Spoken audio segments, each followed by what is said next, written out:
this passion, and it's burning deep inside of me. Yo guys, what is up? As here once again. We will have a 2x Void chart starting tomorrow. This is probably one of the most anticipated events in Raid because the Void affinity has some of the best champions. Let us quickly go over 10 of those in no particular order. Let's start with Sir Nicholas. His high damage output and abilities to keep the team alive make him a great addition to a lot of teams.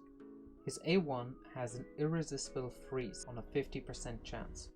His A2 places a shield for 2 turns and the value is equal to the damage inflicted.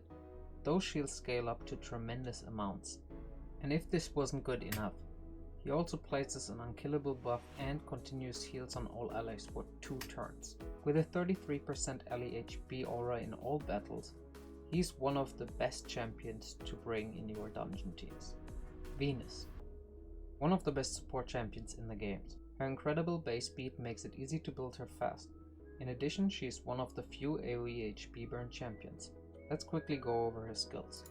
Her A1 attacks one enemy twice and has a 50% chance of placing a big version of poison for 2 turns. Her A2 attacks all enemies. She places the big version of decreased defense and weaken on all enemies for 2 turns, both at 100% after being booked. Her A3 has a 75% chance after books to place an HP burn on all enemies for 2 turns. And lastly, if paired with Cupidus, she removes all buffs from all enemies. This has a 50% chance of granting her an extra turn. Her aura increases the ally HP in all battles by 33%. This is the same as Sir Nicholas.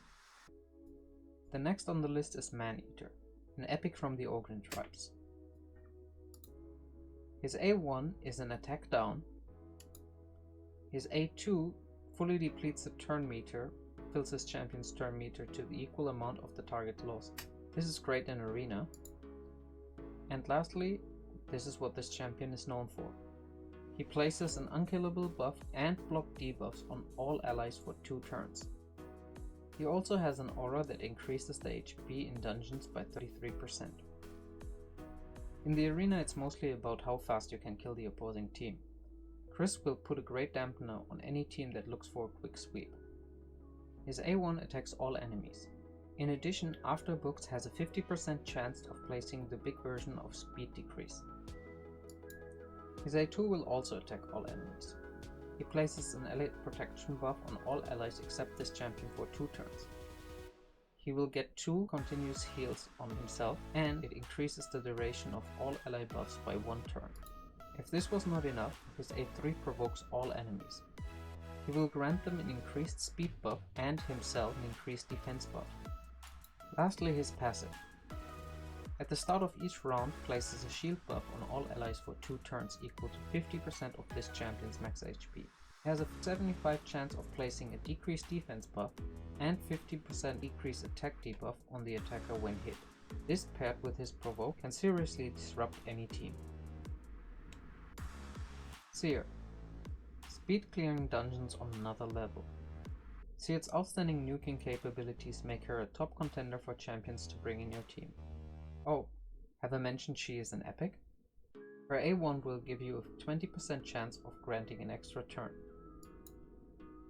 His A2 increases the crit rate for all allies for 2 turns and places a weaken on the enemy. Her A3 is her moneymaker.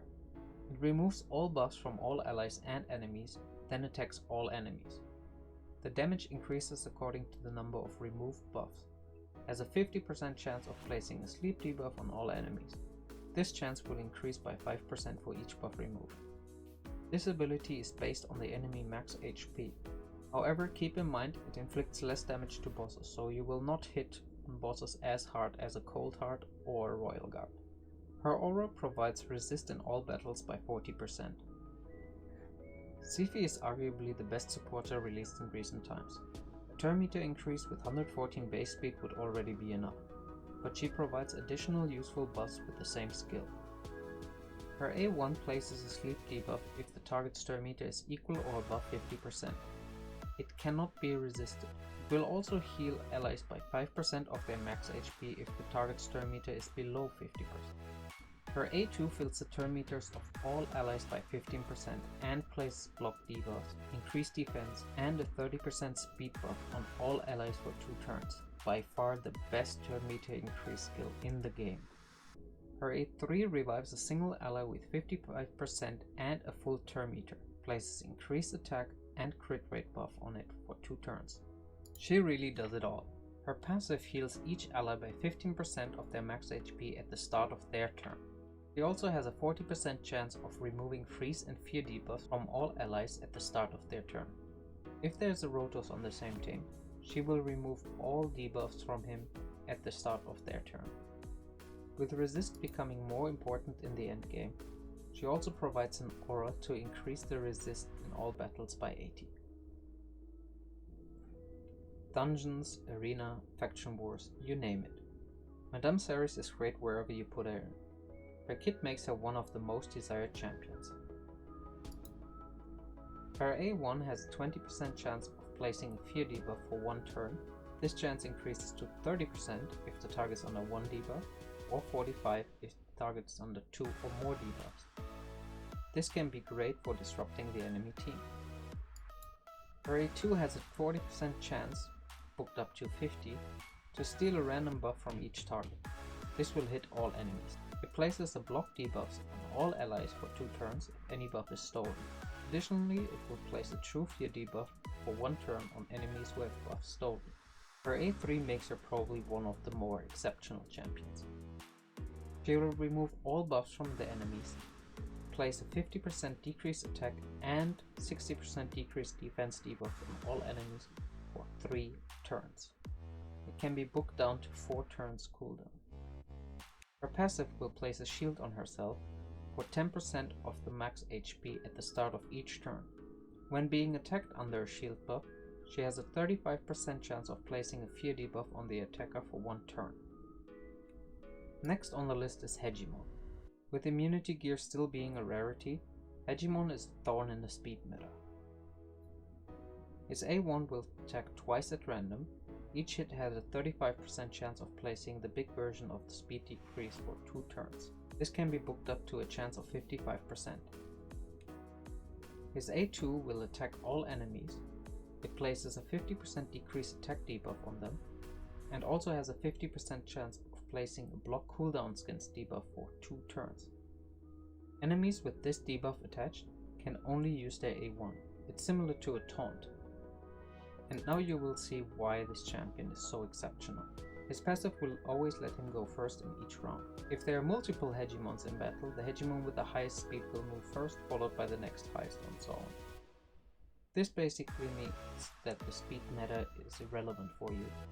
You make him decently fast and disrupt the champions with his A2, incredible champion. Another great epic on this list. With a speed lead and tremendous nuking power, Skull Crown is an excellent choice with speed farming medals. Her A1 will attack all enemies and place an extra hit if the target has more than 50% HP. Her A2 will also attack all enemies and has a 50% chance of placing a 25% weaken debuff for 2 turns. This ability has a great multiplier. Whenever her HP drops below 20%, she will place an unkillable buff on herself. This can be booked down to a 4-turn cooldown. Pairing her up with her sister Senesha revives her with 30% HP. This can be booked down to a 6-turn cooldown. As mentioned in the beginning, she will also provide all champions a speed increase of 23% in the arena. While being a little bit on the slower side, she has one of the highest base attack values in the game. Released as a fusion champion at the early beginnings of Raid, Tormund has been in the arena meta ever since. Especially with champions getting faster and faster, he daily proves his relevancy. His A1 will attack all enemies and has a 15% chance of placing a freeze debuff for 1 turn. This can be booked up to 25%. Instantly activates the skill whenever an enemy under both a freeze and an HP burn takes damage from the HP burn debuff. His A2 removes all buffs from a target enemy, then attacks the target enemy twice. Steals all buffs instead if the target is under a freeze debuff. If the target is both under a freeze and HP burn debuff, it will ignore the defense. His A3 also attacks all enemies. Will place a block buffs debuff and a 100% heal reduction debuff for 2 turns on enemies under freeze debuffs. Has a 60% chance of placing Provoke debuff for 1 turn on enemies not under freeze debuffs. Decreases the cooldown of 1 random skill for each ally by 1 turn for every enemy attacked under both a freeze and HP burn debuff. All his attacks are based on defense. He also has one of the highest base defenses in the game. Now let's go over the passive which makes him such a disruption for the speed meter. He has a 15% chance of placing a freeze debuff on the enemy each time when they receive a buff or have their turn meter filled. The 15% chance applies for each effect individually in cases where an enemy receives multiple of these effects at the same time. This doesn't work with effect from artifact sets, turn meter filling masteries, healing, or buffs that take place at the start of the round. Once killed, revives this champion with 100% when killed and places a freeze debuff on himself, and the chances to place the freeze can be increased to 25%. His aura will increase the team's defense by 33% in all battles. That was already it. I hope you enjoyed it. Please make sure to keep an eye on the summoning portal's animation. In case you are unsure, just click on the portal, the little eye over here, and make sure that it says Void, Epic, 16% and Legendary 1% chance. Thanks for watching the video. If you have enjoyed it, please consider subscribing. I will see you in the next one, and until then, peace out. Got this